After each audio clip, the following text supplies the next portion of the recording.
Punto de Impacto. Sí, ya, ahora, en un minuto. Punto de Impacto. No se olvide de 15 a 16, como todos los miércoles. Y la actualidad, la política, la economía. Ahora, Punto de Impacto. Ya empezamos.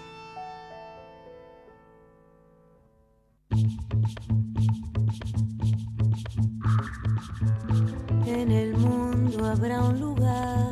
Hola, ¿qué tal? ¿Cómo les va? Muy buenas tardes. Bienvenidos a otro Punto de Impacto. Son las 15:10 de este miércoles, entre lluvioso, pesado.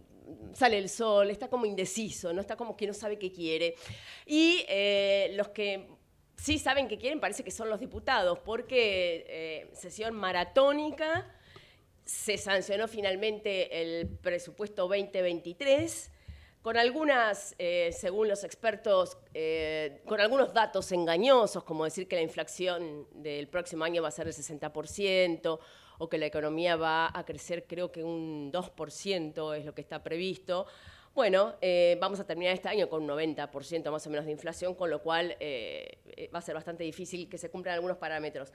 Pero lo interesante fue que alrededor de las 5 de la mañana se aprobó el presupuesto en general y después se empezaron a ver en particular cada uno de los artículos y ahí vino la disputa por más de un artículo, Y también las ausencias. Hay dos perlitas y ya vamos a nuestra primera entrevista. El señor Kirchner, el diputado Kirchner, no fue a dar quórum, no estuvo. Le pareció mucho más importante, digamos, desairar a su propio gobierno, porque recordemos que son el mismo gobierno, Cristina, Alberto, Máximo, Massa, etcétera, pero no fue. Y el que fue para sancionar el presupuesto en general y a las 5 de la mañana cuando se sancionó, un minuto después, 5:01, se levantó, se las tomó, presumiblemente para dormir, fue Milei, el señor que ataca a la casta política, hizo la gran política, la gran casta o la gran Milei, se las tomó y no se quedó a discutir impuesto por impuesto, cuando los votos estaban ajustados, tanto para el oficialismo como para la oposición, estaban ajustados en algunos. Bueno, esto, digamos, es un poquito un espejo de la realidad política que tenemos, ¿sí? Ni todos son divinos, ni todos son malos, todos son bastante iguales y bastante no comprometidos con la República. Mi opinión es esa, me hago cargo 100%. Pero no sé cuál será la opinión al respecto y de muchos otros temas más de lo que se fue sancionando. Estamos en línea ya con el constitucionalista Diego Armesto. Diego, María Eugenia, saluda, muy buenas tardes y gracias por atendernos. Hola, María Eugenia, gracias por el espacio. ¿Cómo te va? Sí, firmo. ¿Dónde firmo con lo que dijiste? Coincido. Bueno, genio, gracias. Listo, chao, hasta luego. No, de esta no te escapás, ¿qué te pasa? No. Pero es que te juro que es así, o sea, lo veías con Máximo Kirchner y lo veías después con Milei. No es lo mismo. Mirá, a ver, yo creo que la sesión de ayer tuvo varias perlitas que son interesantes. En primer lugar, vos sabés que el día de la mañana yo hincho mucho con las redes sociales y me puse a poner las votaciones. No, pará, te vi, te leí, te seguí todo el hilo, cada uno de los artículos. Por eso, a ver, yo lo que hice fue nada más agarrar la votación, ver el acta de votación y poner cómo sería la votación. Bien lo dijiste vos, muchos artículos estaban ajustados. Claro. Siempre hubo entre 5 y 7 diputados que se ausentaron, que es interesante ver porque, por ejemplo, el diputado Aguirre de Corrientes en una sola se ausenta y después en todas las otras votó negativo. Ahora bien, lo que llama la atención es que en todas las votaciones ni Milei, ni Píparo, ni Villarroel estuvieron. Entonces, ¿qué es lo que pasó? Por ejemplo, la creación de la tasa aeroportuaria, el artículo 121, se pierde por un voto. Tal cual. Si los diputados estos 3 diputados y Stolbizer, si estos 4 diputados hubiesen estado, no teníamos la tasa aeroportuaria. Está bien, 250 pesos, 0,25, lo que quieran. Pero es un dato. Claro, pero es un dato. ¿Por qué? Porque si el discurso mayormente, y acá hago cargo a todo el arco opositor, es no aumentar impuestos, vos ya tenés un problema de arranque si no estás, a sabiendas que si no estás y teniendo una votación tan ajustada, porque, a ver, en mi experiencia, y de haber trabajado muchos años en la Cámara y precisamente en la parte del recinto, vos más o menos, cuando va avanzando la sesión, ya tenés más o menos cómo viene la votación, ya se sabe.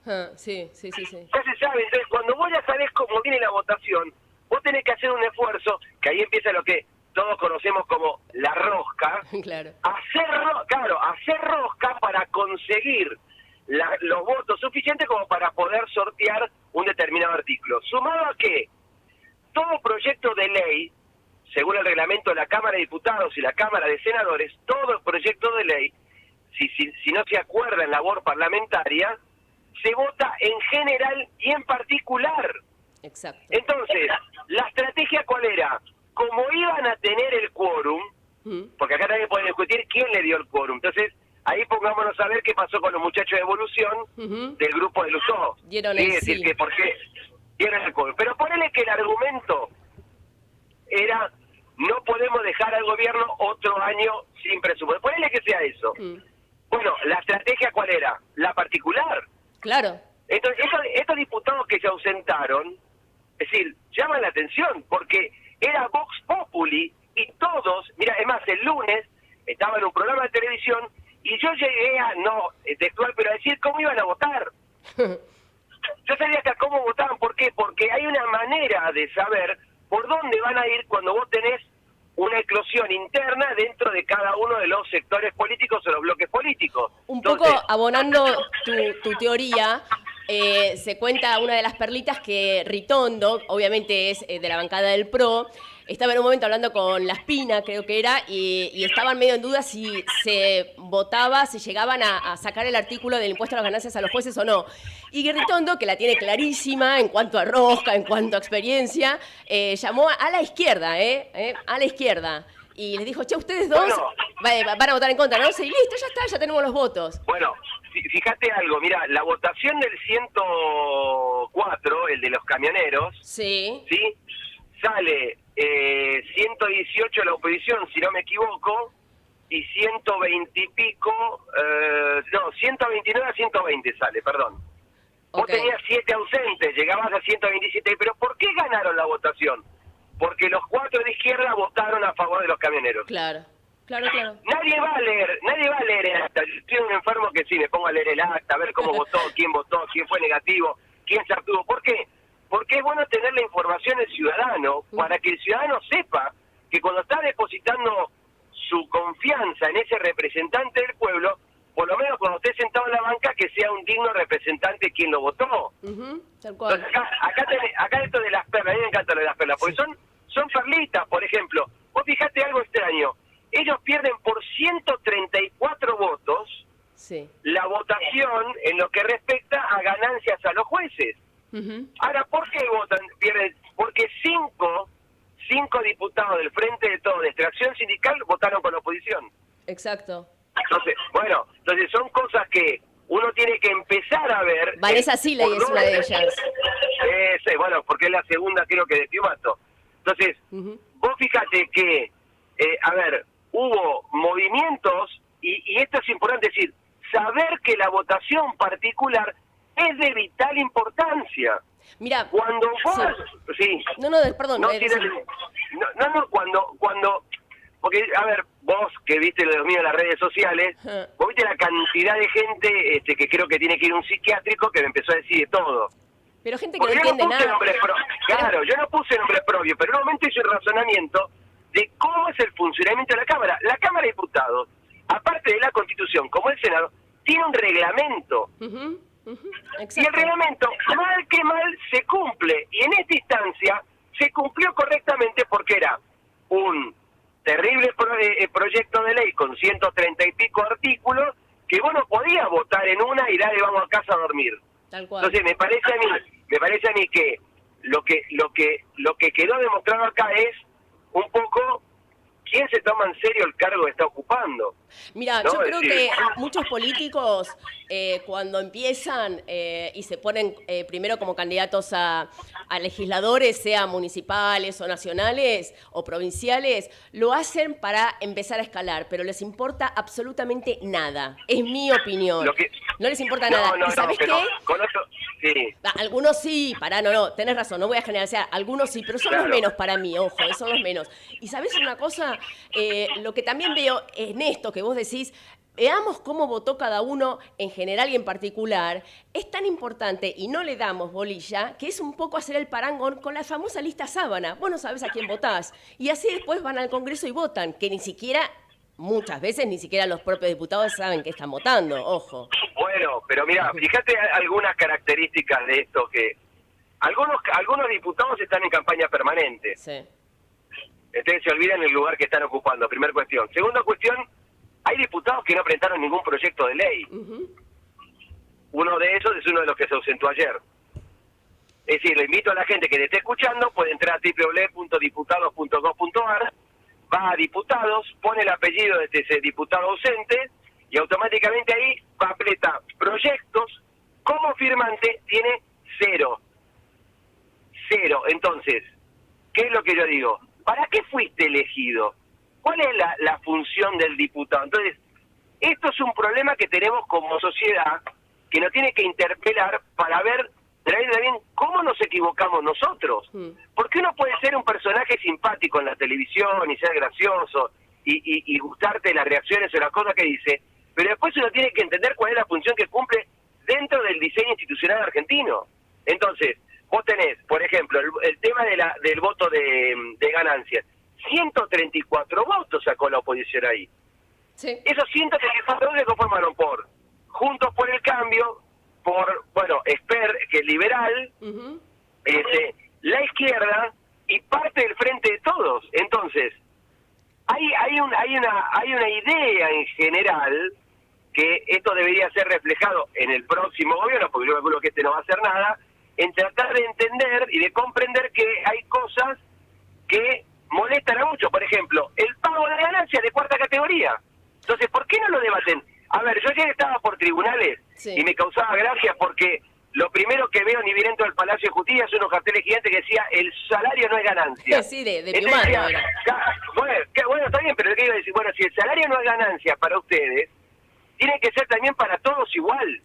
A ver, yo estoy de acuerdo con eso, o sea, la ley igual para todos. También Exacto. Me parece que poner este artículo en el medio de la ley de presupuesto era un poco tratar de hacer lío para todos los sectores, y lo lograron porque reconozcamos que el peronismo son muy inteligentes para meter, digamos, el dedo en la llaga, pero lo cierto es que con el 2017, que se dice que los nuevos jueces ya no van a pagar, ya no van a dejar de pagar, es decir, deben pagar ganancias, yo creo que ahí tenemos algo muy importante, porque hacerlo retroactivo también es difícil. Ahí tenés, mira, vos viste con la tecla en algo, que yo hoy se lo expliqué en dos radios a dos colegas tuyos. Sí. Vos tenés, la retroactividad de la ley es imposible, es un principio general de derecho que la ley no es retroactiva, salvo la ley penal más venida para el reo. Ok, perfecto. Entonces, primera cuestión, la ley no es retroactiva. Segunda cuestión, los jueces que vienen desde hace muchos años vienen con un régimen. Vos no se lo podés cambiar en el revoleo y decir, a partir de ahora tal cosa. Entonces, ¿qué se creó? Para que llegó un acuerdo con los jueces. Sí. Que a partir del 2017, todos los jueces que ingresen al Poder Judicial van a empezar a pagar ganancias igual que los funcionarios. Entonces, hay una idea de arreglar el tema, porque mañana van a estar un montón de jueces jóvenes, entraron ahora, después del 2017, y esos jueces van a pagar ganancias. Claro. Entonces, ¿cuál sería la lógica? En realidad que ninguno pague ganancias, pero ninguno de los trabajadores, digo, solo los jueces. El mundo de los trabajadores que no paguen ganancias. Sí. Entonces, vos lo que tenés que buscar es la manera de resolver un problema que tiene que ir. Ahora, vos tenés un presupuesto general de gastos de la nación. Vos tenés una ley de administración financiera, la 24156, que es la ley que, diríamos casi que es el marco legal para hacer el presupuesto. El artículo 20 de esa ley te dice que en el presupuesto vos no podés modificar ni crear impuestos. Claro. ayer el Congreso de la Nación Creó con- violó, claro, Con el violó una pasaje. ley. Claro, Exactamente, con Sí. la tasa aeroportuaria. sí, es verdad. Entonces, vos fijate la locura que hay. Es decir, esta locura de, che, saquemos plata de donde hay, le rasquemos la lata, Sí. que terminan creando un impuesto, terminan creando una ley que viene de los años 90, la 2456, que termina indefectiblemente afectando el mismo funcionamiento del cuerpo, porque ellos mismos, es más, ayer creo que fue, no sé si no me equivoco, fue el diputado Laspina o el diputado Pero, algún diputado o López que se lo reseñó, Sí. y estaban violando la ley 2456. Ahora, Entonces yo lo que digo es, sí, No, digo, que paradójico, pues están violando una ley con la ley madre, que es la ley del presupuesto. y bueno, yo siempre digo lo mismo cuando doy clases sobre el tema del Congreso. En la Casa de las Leyes mayormente siempre se viola el reglamento. Me gustó. Entonces tendría que ser el lugar donde se tendría que cumplir el reglamento y el cumplir el reglamento a rajatabla. Pero bueno, son cosas que pasan y bueno, como siempre el argumento de la política es que el reglamento es flexible y que es una cámara política, entonces puede existir la posibilidad que, bueno, con ese pipipí terminan haciendo cualquier cosa. No, por supuesto. Mirá, un poco para ir cerrando, digo, también pensando en el tema de ganancias, me parece que es una bestialidad, así nomás. Si estoy equivocada me dirán a mí que soy una bestia, pero creo que es una bestialidad que pague ganancias un jubilado. No entiendo cuál es la ganancia de la jubilación. Debería Bueno, ser ahí- un agradecimiento, nada más. Bueno, a ver, yo te voy a hablar, acá te voy a hablar en primera persona. A ver, mi papá fue director de un hospital en la provincia de Buenos Aires, y aparte de la caja de médico, y cuando cobra, mi papá se pasa del número, y a mi papá le sacaban ganancias. Tuvimos que ir haciendo un juicio para que le dejen de sacar ganancias. Ah, bueno, le Mi hiciste papá, juicio. a ver, mi papá jubilado 86 años. Ahora, yo ya estuve en un cumpleaños de un amigo que vos te vas a reír porque la mayoría están jubilados, y todos empezaron a hacer el reclamo y el IPS en la provincia de Buenos Aires no le cobra ganancia. Pero a lo que voy a decir, hasta tenemos que estar peleando cuando estás viejo, Sí, que es tu retiro, que tenés que estar descansando y disfrutando de lo que vos laburaste durante 30 años. Bueno, Sí. este es el problema de Argentina, estén rascando la lata de donde sea y van a meter la mano hasta donde puedan. Diego, como siempre, es un placer hablar con vos. Me quedan muchos temas, pero siempre tengo más temas para hablar. Así que vamos a seguir en contacto antes de que termine el año, si te parece. Dale, beso grande. Beso enorme, cuídate. Chau, chau, gracias. Chau, chau. Diego Ormesto, constitucionalista. Ya venimos.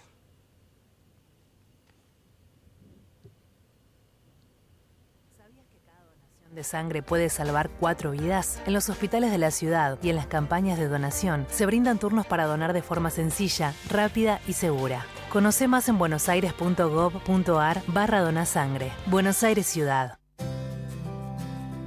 En Laboratorios Bagó, la investigación y el desarrollo son pilares de nuestro trabajo cotidiano.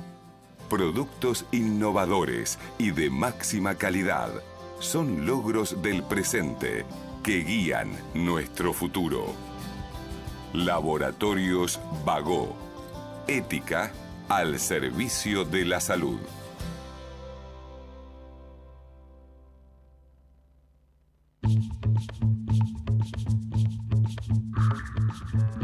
En el mundo habrá un lugar para cada despertar. Bueno, seguimos con mucho más punto de impacto hasta las 16.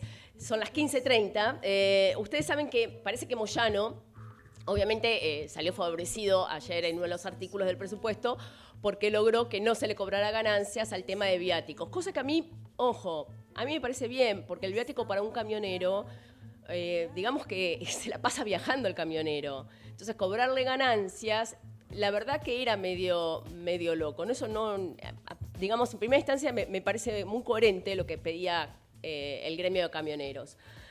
El otro día estuvo reunido buena parte del gremio con la ministra de Trabajo, con Kelly Olmos, porque Kelly Olmos lo que dijo es, bueno, muchachos, pidan hasta el 100% de aumento en paritarias, no 130, como están diciendo, porque la verdad que se nos dispara demasiado todo. Hoy a la vista del éxito del artículo de ayer de Camioneros, Hugo Moyano ya amenazó con un paro nacional si en la paritaria no le dan 131 de aumento. Ojo que un paro de camioneros es un paro del país, porque por camión va todo. Por eso no tenemos además ferrocarriles, porque no le conviene a los camioneros. Si tuviéramos ferrocarriles tendríamos otro método de transporte de mercaderías, etcétera. Pero eso implicaría, si llega a haber un paro ante esta amenaza de Moyano, que creo que va a ser la 4ª vez que se reúnen para ver paritarias, implicaría la no recolección de basura, no transporte de alimentos, de combustible, a ver, absolutamente todo. Se para absolutamente todo. Acá me están diciendo, Mati, que tenemos a la próxima ya entrevista enganchada, y esto es lo que yo quería decir de camioneros. Ahora ya están amenazando con un paro. Bueno, ayer, como hablábamos recién con el constitucionalista Armesto, estuvo muy picante todo el debate, sobre todo en particular de la ley de presupuesto, con muchas ausencias, algunas desde el principio, como la del Máximo Kirchner, otras posteriormente en la sanción de punto por punto, artículo por artículo, una vez sancionado en general. Por suerte tenemos presupuesto, eso hay que decirlo, está bueno tenerlo, el año pasado no lo teníamos. Por más que me digan que después lo puede violar o que el presupuesto está sobre algunas bases que son medio mentirosas, como hablábamos de la inflación, etcétera. Pero fue una jornada larga, extensa y muy importante que deja saldos, algunos positivos, otros no. Vamos a hablar enseguida ya con el diputado Pablo Servi, que es diputado de Cambia Neuquén, obviamente por la provincia de Neuquén. Diputado, María Eugenia lo saluda, muy buenas tardes y mil gracias por atendernos. Diputado. Hola. Sí. Ahí lo escucho. ¿Cómo le va? ¿Qué Buenas tal? tardes. ¿Cómo está? Buenas tardes. A ver, primero gracias realmente por atendernos. No sé si durmió algo o está como de... No, pasamos de largo, ¿no? Ya, ¿viste? Teníamos 9:30 y bueno, así que teníamos otras reuniones y ya en un rato más tomo el avión de vuelta para Neuquén, así que aprovecharemos para dormir ahí después a la noche. Claro, es como que llega un punto donde uno está pasado de vueltas y donde parás, chau, fuiste. Así que más vale llegar al avión. Sí. Sí. Bueno, diputado, además tengo entendido que usted es precandidato a gobernador en su provincia, usted es radical, pero está, digamos, en el espacio del cambio, de Juntos por el Cambio. ¿Esto es correcto? Sí, estamos dentro de Juntos por el Cambio y con una precandidatura para gobernador con elecciones que normalmente son temprano en Neuquén, ¿no? Son de las primeras del país en marzo, abril, así que ya estamos trabajando en eso. Ah, claro, junto con Tucumán y otras más. Sí, 4 o 5 que son muy temprano. Sí, Río Negro después es posterior y creo que Catamarca también, hay algunas que son temprano, pero sí suele ser la segunda o tercera máximo del país, ¿no? Diputado, un poco para, abarcar el tema de ayer del presupuesto, ¿cómo fue su votación en particular en algunos de los artículos tan, sensibles como el impuesto a las ganancias a los jueces, que finalmente se quitó? También el impuesto a los viajes, al pasaje. ¿Cómo fue su votación? Sí, yo pertenezco al bloque de Evolución Radical y en principio votamos en general el presupuesto.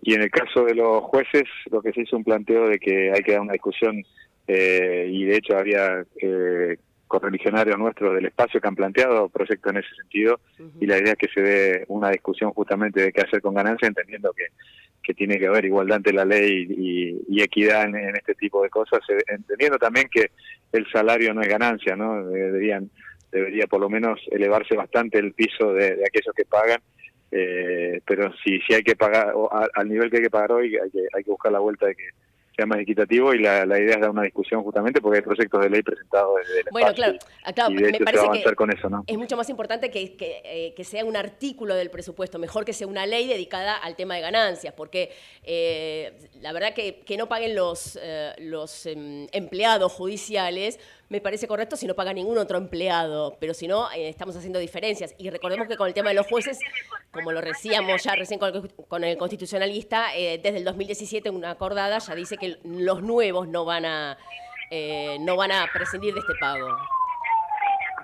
Sí, de hecho, como bien decía, ya a partir de 2017 se comenzó, pero también le encontraron la vuelta porque contempla solamente que algunos ítems paguen ganancias, entonces se terminan generando en el pago otro tipo de alternativas y terminan no pagando, ¿no? También es una cuestión de echa la ley, echa la trampa en este país. Sí, entonces, justamente una discusión que entendemos que hay que dar, pero no era el momento, además, entendiendo que el espíritu, como está planteada desde el oficialismo, es básicamente con un embate que hay sobre la justicia y de alguna manera queriendo condicionar los juicios que hay sobre la vicepresidenta, ¿no? En ese sentido, también creo que fue lo que primó, lo que se tomó y que la idea que hay que dar una discusión en serio de qué hacer con esto, pero así también con otras actividades.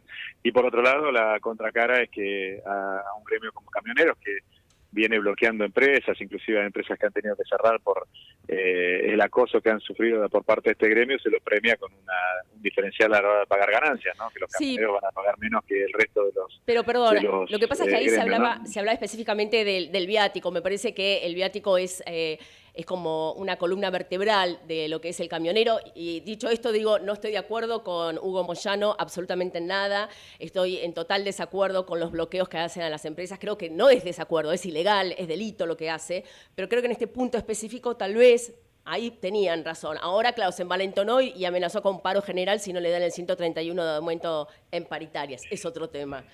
Sí, creo el 130 y medio para no llegar al 131, pero la realidad es que también esto pasa en muchos casos.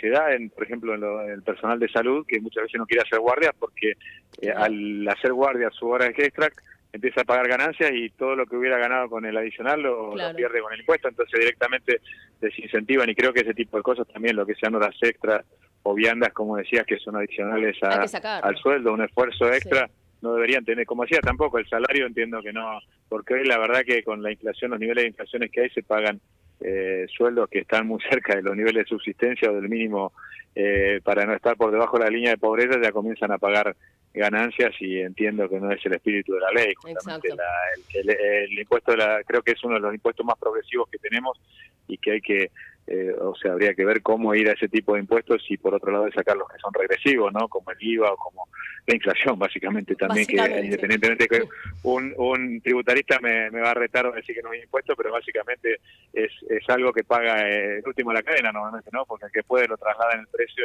y lo termina pagando el laburante, tanto el IVA como el impuesto, como la inflación, ¿no? Así que creo que son de las cosas que tenemos que rever en nuestro sistema tributario y por supuesto que también atacar la inflación, que es un síntoma de problemas que tiene nuestra economía, básicamente, ¿no? Diputado, dentro del oficialismo, dentro del gobierno nacional, tenemos unas internas cada vez peores. Internas no como elecciones, sino internas como grieta, ¿no?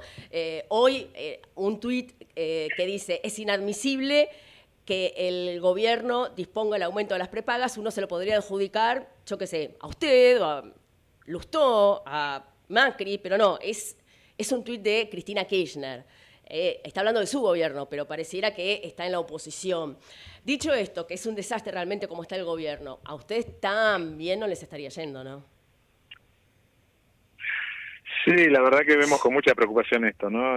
Por un lado hubo momentos difíciles en el momento de la renuncia, a partir de la renuncia de Guzmán, que hubo serios problemas de gobernabilidad, después se acomodó un poco con la llegada de Massa como superministro de alguna manera, pero estas divisiones se ven y claramente, ¿no? Que la vicepresidenta, que de alguna manera hoy es donde reside gran parte del poder político del país, que salga a cuestionar este tipo de cosas, evidencia divisiones importantes dentro del oficialismo que son preocupantes, ¿no? En estos momentos de crisis que estamos viviendo y que realmente con inflación que está rozando, o la proyección es que roce los 3 dígitos, ¿no? Que esté cerca del 100%. Ahora, y creo que teníamos que estar trabajando en cómo salir de esto. Y también, perdón, que ayer yo planteaba, ¿no? En la sesión, dentro del presupuesto se incluyen algunos impuestos, algunas cuestiones, pero no se plantean las cuestiones de fondo, cómo hacemos para que la economía funcione, para ver cómo hacemos que ingresen las divisas que realmente se necesitan en un entorno en un contexto mundial que hoy es relativamente favorable a Argentina, ¿no? Que tiene alimentos y energía, que es lo que necesita el mundo. Ahora, diputado, yo me refería también a las internas que tienen en ustedes, en la oposición, sean Juntos por el Cambio, los radicales, vienen peleándose todos con todos, ¿no? Con un Macri que no se decide o no blanquea si va a ser candidato o no, con una Patricia Bullrich por un lado, Larreta por el otro, Morales, que es el titular del radicalismo, peleado absolutamente con todos, Elisa Carrió acusando al gobierno de Macri de espionaje. Están bastante peleados ustedes también. Y hay divisiones o estas rencillas que creo que son fruto de que hay altas chances de ser gobierno en el 2023, ¿no? Entonces, parece peronista. Que inclusive también uno cuando ve la... Parece peronista, diputado, porque un peronista me diría, es que cuando nos estamos peleando nos estamos reproduciendo los peronistas. No, bueno, pero también creo que el análisis iba por el lado de que evidentemente también hoy no hay un candidato que mida más que el espacio Juntos por el Cambio, ¿no? Entonces es la disputa por quién va. Tenemos un auto de Fórmula 1, digamos, o un auto que es muy competitivo, pero y quien lo maneje va a llegar. Entonces creo que ahí es donde se dan las disputas y creo que hay que ser responsable y justamente preservar, porque también entre medio todavía falta mucho para las elecciones y entre medio tenemos un país con serios problemas económicos y con serios problemas sociales y donde también hay riesgo de que si no se contienen estas cuestiones, con una inflación de 3 dígitos, sabemos que se ha llevado puesto a gobiernos o ha generado crisis serias y llegando a fin de año son cosas para preocuparnos y creo que son cosas que tenemos que estar mirando. Y por otro lado, la aparición de otros espacios, ¿no? Que bueno, ayer también dieron la nota, porque son los que muchas veces hablan de la casta o de cuestión de Milei y se ausentan las votaciones como la del impuesto al... fue patético. Entonces terminan siendo funcionales a lo que reniegan, ¿no? A la casta y a que se puedan aumentar impuestos. Totalmente, entonces, yo dije eso al principio. Tanto Milei como Villarroel y también Píparo, que es compañera también de los sectores liberales, que se rasgan las vestiduras con estos temas y terminan siendo funcionales al oficialismo, ¿no? Sí, y más allá de los funcionales o no, denota un total desinterés por la labor en el Congreso. Eso yo lo decía al principio del programa para que quede muy claro, ¿no? Tanto Máximo Kirchner del gobierno, que no fue ni siquiera para la aprobación en general, como estos que se retiraron para la aprobación en particular. Son los dos extremos y los dos hacen exactamente lo mismo, comportarse como la casta que critican. Dicho esto, ¿lo quiere a Macri como candidato a presidente? En principio entiendo que él ha cumplido un ciclo interesante, importante, y hoy no lo veo un rol más de acompañando y armando que de presidente. Quizás él lo quiera hacer, ahora presentó su libro, pero por lo que dejó trascender no se vería tanto. Hoy estaría más en la figura de Horacio Rodríguez Larreta y Patricia Bullrich, que yo lo veo acá en la ciudad de Buenos Aires, el armado, porque creo que lo importante también, y como radicales a nosotros, lo que vimos en el gobierno de 2015 y 2019, que fue una alianza para llegar, pero después no fue una coalición de gobierno. Sí. Y hoy sí se ve, por ejemplo, en el gobierno de la ciudad, que existe una coalición de gobierno donde se da participación a las distintas fuerzas, y creo que ese es el gran desafío que tenemos por delante, ¿no? Claro, usted habla de la buena... más amplio para llegar Habla de la buena sintonía entre Rodríguez Larreta y Lustó en la ciudad. Sí, pero también conozco desde adentro, veo el esquema de gestión donde se da participación, es una coalición realmente de gobierno, ¿no? Y creo que en ese sentido lo que se da en la ciudad de Buenos Aires es algo que creo que sería para replicar si realmente, y como radicales entendemos que del 2015 al 2019 fuimos parte de la alianza para llegar, pero después no fuimos parte del gobierno, nos sentimos parte de una coalición de gobierno. O sea creo que ese es el gran desafío. En principio, usted se inclinaría más por una candidatura a presidente de Horacio Rodríguez Larreta.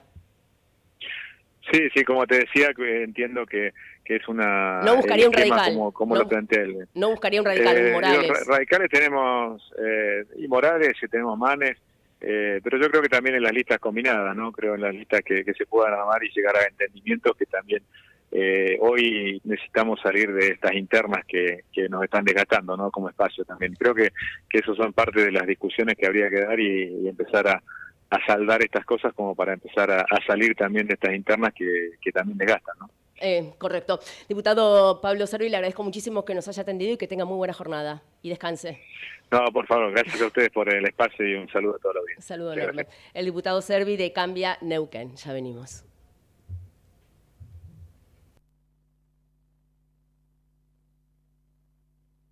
Ecomedios.com AM1220. Estamos con vos. Estamos en vos.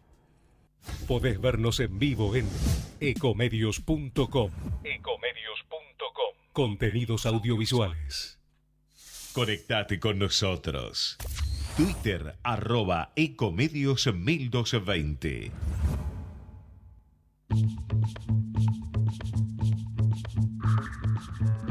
En el mundo habrá un lugar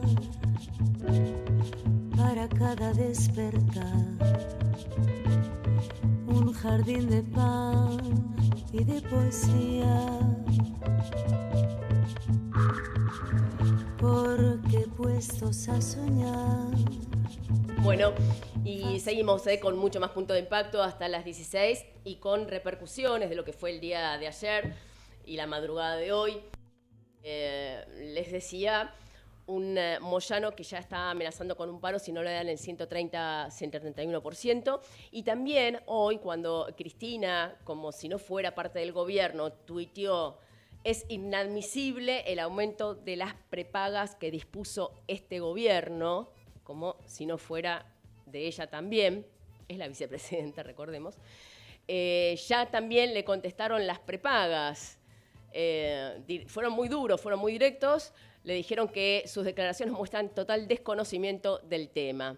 Recordemos que la semana que viene aparentemente habrá novedades acerca del juicio de Vialidad, que la tiene como una de las acusadas a la propia Cristina Kirchner. Y recordemos también que en el día de hoy se presentó, en realidad presentó un escrito el día lunes, hoy se conoce, de Estiuso, que quiere volver a declarar en la causa por la muerte de Nisman.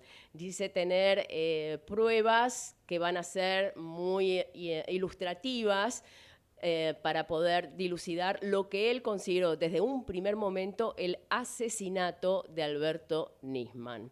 Tendrá que decidir el fiscal si le otorga la posibilidad de volver a declarar o no.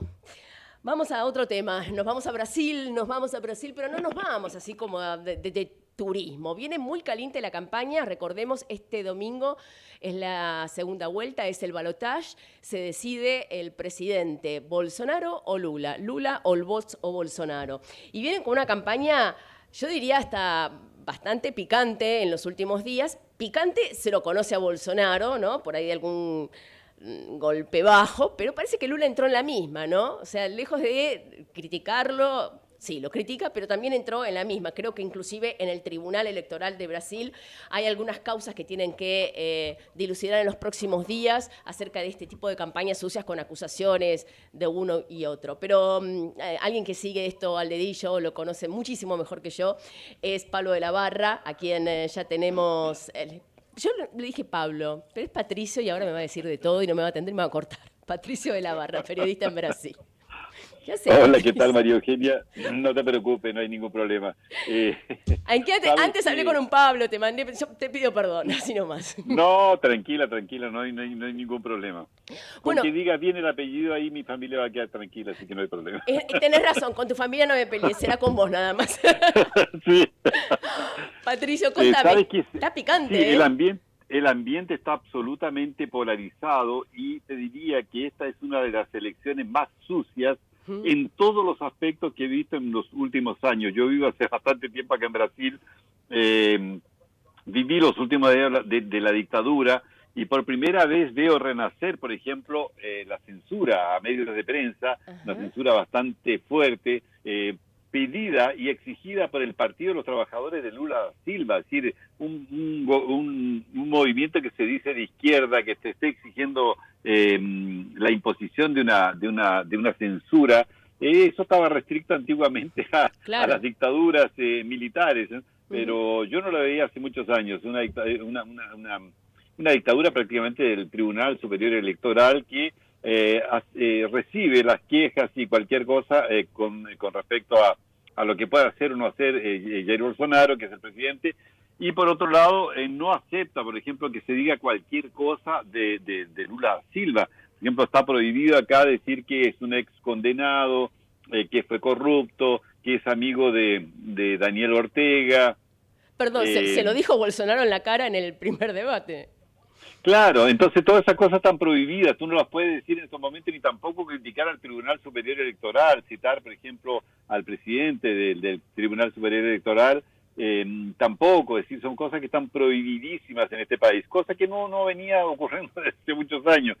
Y el nivel muy bajo, es decir, el nivel de los debates, por ejemplo, en el último Lula no participó, pero en el anterior, en la red Bandeirantes, no hubo propuesta prácticamente por parte de Lula da Silva, y sí muchas mentiras y acusaciones, algunas fundadas y otras infundadas contra Jair Bolsonaro. Entonces, no hay en estos momentos una propuesta, no sabemos qué es lo que podría ocurrir en la economía, por ejemplo, con la victoria de Lula da Silva. No tiene el ministerio, dice que el domingo a las 20 horas, a las 21 horas, mejor dicho, él daría a conocer su ministerio, daría a conocer su programa económico para los próximos 4 años. Pero cuando se le apura, cuando se le intenta sacar algo de que, bueno, qué es lo que va a hacer para... No, dice, yo voy a hacer algo mejor que lo que está haciendo Lula, es decir, Jair Bolsonaro. Sí. Y por el otro lado, Jair Bolsonaro ha hecho una buena gestión en la parte económica, más en función de su superministro Paulo Guedes, que ha llevado bastante bien la economía. Es uno de los pocos países, por ejemplo, acá de América Latina, que tiene números azules, una deflación, la inflación bastante controlada, debe llegar este año al 5.9%, sí, tal vez hasta menos. Según organismos internacionales, ha decrecido la tasa de desempleo, por ejemplo, de 15 millones bajó a 7.900.000. El Producto Interno Bruto también ha crecido en los últimos tiempos. Entonces tiene toda esta ventaja, pero ¿qué es lo que ocurre? No tiene la habilidad política de Lula da Silva para darla a conocer, para poder hacerla, difundirla de la mejor forma posible, que le llegue a todos los brasileños. Se ve, por ejemplo, en los supermercados con esta baja de la gasolina, al sacar los impuestos, que han bajado los precios de los artículos de primera necesidad, del arroz, el poroto, de una serie de otras cosas más, la carne. Pero no hay alguien que te lo diga, o sea, él no tiene esa habilidad que tiene Lula da Silva, que tiene un discurso, como decía Ciro Gómez, un encantador de serpientes, ¿no? Increíble. Por otra parte, el próximo debate, tengo entendido que va a ser este viernes, ¿es en la Red O Globo? Exactamente, el día viernes a las 21:30 horas será a través de la Red Globo, que es la que tiene la mayor penetración en todo el país, es decir, llega al país continental, llega prácticamente a todos los rincones. ¿Y va a ir seguro? Porque él acusa a la Red O Globo de haber estado, digamos, en connivencia para que él fuera a la cárcel con el Lavallato. No, en absoluto, él está en muy buenas relaciones, eso es un discurso justamente que maneja él. Pero él está muy bueno, tanto es que en la primera entrevista que se le hizo a los presidentes cuando habían 11 candidatos, a Lula da Silva, la primera cosa que le dice el William Bonner, que es el conductor, le dice, usted no le debe nada a la justicia. Es decir, diciéndole, señor, usted está, por nosotros usted está inocente. Entonces le hizo una entrevista colocándole las preguntas que a él quería y lo dejó explanarse. Contrariamente a lo que hizo con Jair Bolsonaro, que le dio duro a Ciro Gómez, le dio muy duro a la Simone Tebet, otra candidata también. Fueron muy duros con ellos, pero con Lula da Silva fueron de una te digo, es increíble. Por eso que él se siente muy cómodo y va a este debate. No fue al anterior, que era la Red de Record, que seguramente le iban a hacer preguntas un poco más delicadas para él responder, principalmente. Ahora, Patricio, ¿eso no es criticable? La gente no dice, epa, faltó un debate, no es poco democrático, no lo critica ahí o no le dan bolilla. Mira, lo critican los opositores a él, lo critican duramente, pero para los seguidores que son ciegos y que son igual que Bolsonaro, tiene también sus seguidores que son absolutamente ciegos y no quieren escuchar absolutamente nada diferente, lógicamente que ellos lo aplauden y dicen, no, está bien que no vaya porque ya sabemos lo que va a decir, lo que no va a decir, y no queremos que lo pongan en aprietos, eso es normal, es muy común. Pero en ese caso, por ejemplo, Bolsonaro, que no es un político, no es un tipo que puede manejarse bien, sale siempre perjudicado en los debates, porque cuando lo ponen así en aprietos se le cuesta un poco expresarse inclusive, ¿no? Entonces yo creo que el debate va a ser no tan decisivo, pero va a ser importante para aquellos 5 o 6% que todavía está indeciso, pero no creo que vaya a cambiar mucho el panorama. Hay dos aspectos que van a cambiar, sí. Uno de ellos es lo que sucedió el domingo pasado cuando un exdiputado Jefferson, que estaba, claro, Roberto Jefferson, sí. quería impedir que fuese detenido y disparó 30 tiros. Y a él lo quieren vincular con la figura de Jair Bolsonaro, aun cuando nunca fueron amigos, nunca tuvieron un relacionamiento mayor. Ajá. Y también lo quieren vincular del otro lado con Lula da Silva, y los dos tratan de despegarse lo máximo posible. Pero eso podría tal vez mudar un poco el escenario político. Ahora, lo otro es lo que se acaba de denunciar, e incluso hasta sacaron a un miembro importante del Tribunal Superior Electoral, sí. porque había un favorecimiento a Lula da Silva, según la denuncia, en las radios, principalmente las radios que están situadas en el nordeste del país, donde él todavía tiene una mayoría. Uh-huh. Dejaron de colocar en los programas aproximadamente 150.000 inserciones de 30 segundos, y eso está siendo investigado. Y este funcionario denunció y fue hasta la policía federal para hacer la denuncia, que está siendo perseguido, acusando a, no dice a quién, pero que está siendo perseguido, y que es una denuncia bastante grave, una denuncia muy, muy grave. Y también llama la atención que el presidente del Tribunal Superior Electoral no se haya pronunciado de la mejor forma, diciendo vamos a investigar, ¿no? Dice, tráiganme las pruebas que yo veo qué es lo que hago. Es decir, imagínate, demoran 3-4 días, ya pasa la elección, y esto sí que puede interferir no solamente en la elección presidencial, como también de gobernadores, de senadores, porque hubo elecciones anteriormente para esos cargos electivos, ¿no? Exacto. Ahora, también tengo entendido que el abstencionismo fue una de las figuras en esta elección, una de las elecciones con mayor abstención, de hecho, y en general son más del nordeste, que es donde prima la figura de Lula, que en general les cuesta llegar desde algo muy básico, como si llueve, si hay mal tiempo, si les queda lejos el lugar de votación. Esto sí jugaría a favor de Bolsonaro. No, yo creo que no. ¿Sabes por qué? Porque la abstención se dio en todos los estados, en estados como San Paulo, fueron 33 millones de personas que no concurrieron, más del 20%. También tienen los votos nulos y blancos, que suman más o menos 6,5 millones.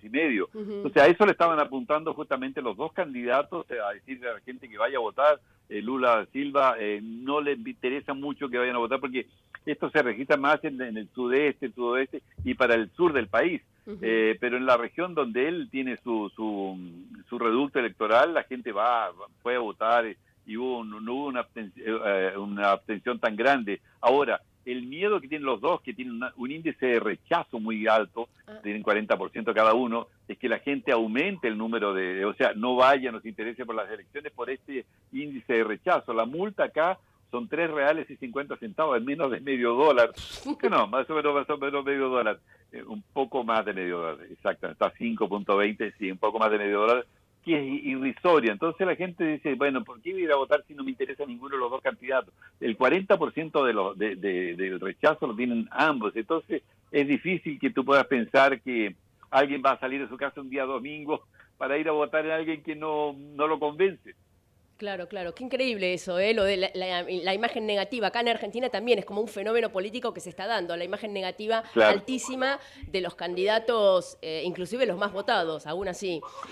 Claro, lo vimos en Chile también, ¿no? En Chile también ocurrió lo mismo, hubo una abstención enorme, nunca se había visto una abstención tan grande en Chile. Claro, el voto no es voluntario, pero aún así la gente votó, mucho más gente contra el rechazo, por ejemplo, de la constitución, la nueva constitución, que en las elecciones, ¿no? Claro, es verdad. Algo que además le enrostraron a Boris en los últimos días. Claro. Una de las últimas, tengo entendido, Bolsonaro a veces, pregunto, ¿no? Con todo respeto, pero abre la boca sin pensar.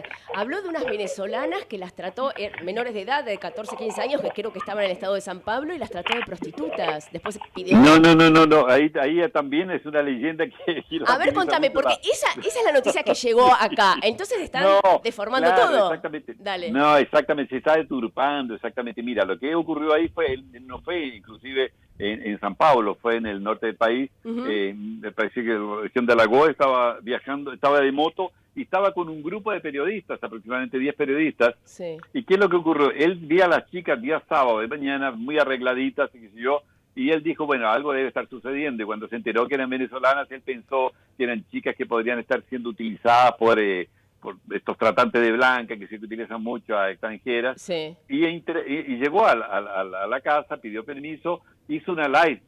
Y en esa live, por ahí, dice, aquí pintó un clima. Pintó un clima significa que algo extraño, hay alguna cosa extraña. Ajá. Entonces, claro, lo hizo a través inclusive de la CNN. Ahí la emisora CNN también estuvo participando, eran 10 personas que estaban ahí junto con él. Ajá. Y él entrevistó a la chica, y la chica dijo, no, nosotros estamos acá y agradecemos mucho la acogida, para ir a una operación acogida, y no tiene absolutamente nada de esto. Y pasó. ¿Qué es lo que ocurre? La oposición a él, lógicamente, que pinzó alguna de las cosas y la largó como que él hubiese... Lo mismo del canibalismo, cuando él va a visitar un grupo de indígenas que practicaban hace muchos años atrás, los antepasados, el canibalismo, dice, no, yo también lo habría hecho en esa época, porque, bueno, ¿qué es lo que pasa? Ahí lo trataron de caníbal y una serie. Tal cual. Entonces, todo eso se pince. Y lo mismo del otro lado, también nos vamos a decir, por ejemplo, Lula, sabemos todos que tiene un prontuario, que fue condenado en 3 instancias, pero ahí lo que ocurre, tú no puedes decir que fue condenado, que fue en 3 instancias y que lo sacaron con una filigrama. Entonces, también se está utilizando por el otro lado, dicen, ¿por qué prohíben que nosotros digamos que Lula da Silva es un corrupto y tal, no sé qué? Entonces, de los dos lados, te digo, los fake news que están en las redes sociales son impresionantes. Increíble. La verdad que sí, interesantísimo. Y la prensa extranjera, que tiene también una cierta parcialidad. Por ejemplo, he leído artículos en el diario El País que son horrorosos, que han sido criticados hasta por los propios españoles, favoreciendo a la figura de Lula da Silva en contra de Jair Bolsonaro. Y en general, la prensa extranjera, que no le gusta a Jair Bolsonaro por su comportamiento, por ser un hombre de derecha, por haber apoyado o defendido dictaduras militares fuertes como la de Chile, hablando bien de Pinochet, como la de Argentina y la de propio Brasil. Claro, es un hombre que es resistido, muy resistido, pero esa es la forma. Ahora, en el contenido creo que están los dos muy iguales, es decir, en la inclusión social, en la preocupación con la gente, por ejemplo, los informales. Durante la pandemia ayudó a 65 millones de personas y ahora hay un proyecto de ayuda también de 600 reales. Ha incrementado esta Bolsa Familia. La verdad, por ejemplo, pagándole las cuentas. Yo te comprometo en todo caso, Patricio, para poder hablar el próximo miércoles. No, me encanta. Pero hablemos el próximo miércoles. Demasiado. No, vos no te extendiste nada. Es que a mí se me termina el programa, es al revés. Patricio, te comprometo para el próximo miércoles. Ya tenemos al presidente electo y a ver cómo se están dando los puntos. ¿Te parece bien? Perfectamente, María Eugenia, y te pido 1000 disculpas por haberme extendido. Por favor, te pido a ti disculpas por no seguirla, disculpas por lo de Patricio, que te cambié cualquier, pero la familia Barra la tenemos bien. Patricio de la Barra, gracias y hablamos el otro miércoles. Beso enorme. Que esté muy bien, un abrazo fuerte ahí. Chao. Que esté bien, chao. Y todos a ustedes, chao, hasta el próximo miércoles a las 15 con mucho más Punto de Impacto. Chao. Vibra mi mente al pensar. Desde Buenos Aires, transmite LRI 224, AM 1220, Ecomedios.